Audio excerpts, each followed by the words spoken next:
ഈ ഒരു ജേണി എന്ന് പറയുമ്പോഴത്തേക്കും സ്റ്റാർ സിംഗറിലേക്ക് കൂടിയാണ് വന്നിരിക്കുന്നത്. അപ്പോൾ അതിൽ ഈ എല്ലാവരും സ്റ്റാർ സിംഗർ വിന്നറിനെ പറഞ്ഞപ്പോഴത്തേക്കും കുറേ കമൻറ്റ്സ് ഞാൻ കണ്ടത് ശരിക്കും ജനഹൃദയങ്ങളിൽ ശ്രീരാഗാണ് വിന്നർ എന്നുള്ള കുറേ കമൻറ്റ്സ് ഒക്കെ വന്നിരുന്നു.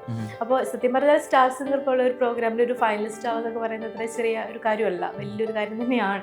അപ്പോൾ ആ ഒരു സ്റ്റാർ സിംഗർ ജേണി എങ്ങനെയായിരുന്നു, ആ ഒരു അനുഭവം, അവിടെയുള്ള എന്തെങ്കിലും ഒരു എക്സ്പീരിയൻസ്, ആ ഒരു ജേണി എങ്ങനെയായിരുന്നു അതിലേക്ക് എത്തിപ്പെട്ടതും? എത്തിപ്പെട്ടത് ഞാൻ വളരെ ആക്സിഡന്റിൽ എത്തിപ്പെട്ടാണ്. ഞാനിങ്ങനെ എൻ്റെ ഫസ്റ്റ് റിയാലിറ്റി ഷോ ആണ്. ഞാൻ വേറെ ട്രൈ ചെയ്തിട്ടില്ല. ഇല്ല, ഞാൻ ഓഡിഷൻ ഒന്നും പോയിട്ടില്ല വേറെ എവിടെ. അപ്പം ഇതിനിങ്ങനെ അവരൊരു ഓഡിഷൻ ഹണ്ട് എന്നുള്ള പോലെ ഓഡിഷൻ ഇൻവൈറ്റ് ചെയ്യാൻ വേണ്ടി ഇങ്ങനെ സോഷ്യൽ മീഡിയയിലൊക്കെ നോക്കുമ്പോൾ ഞാനിങ്ങനെ പാട്ടൊക്കെ പഴയ പാട്ടൊക്കെ ഇങ്ങനെ പാടി ഫേസ്ബുക്കിൽ ഇടുമായിരുന്നു. ഇൻസ്റ്റയിലും ഇടും, പക്ഷെ ഇൻസ്റ്റയൊക്കെ കൂടുതൽ ആൾക്കാർ കാണുന്നത് ഫേസ്ബുക്കിലാണ്. ഗിറ്റാർ അപ്പോൾ അത് കണ്ടിട്ട് ടീമിൽ ഒരാള് ഓഡിഷന് വരാൻ പറഞ്ഞു.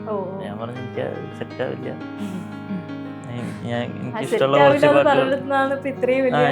കുറച്ച് പാട്ടുകളൊക്കെ പാടി ഞാൻ അങ്ങനെ പോവാണ്, ഞാൻ വേറെ പണിയെടുത്തിട്ട് ജീവിക്കാന്നുള്ള മൂഡിൽ ഇങ്ങനെ പോവാണ്. അങ്ങനെ പണിയെടുത്ത് ജീവിച്ചിരുന്നെങ്കിൽ നമുക്ക് നല്ലൊരു ഗായകന് നഷ്ടപ്പെട്ടു. പണിയെടുത്താലും ഞാൻ പാടുമായിരുന്നു, ഇങ്ങനെ കേൾക്കും.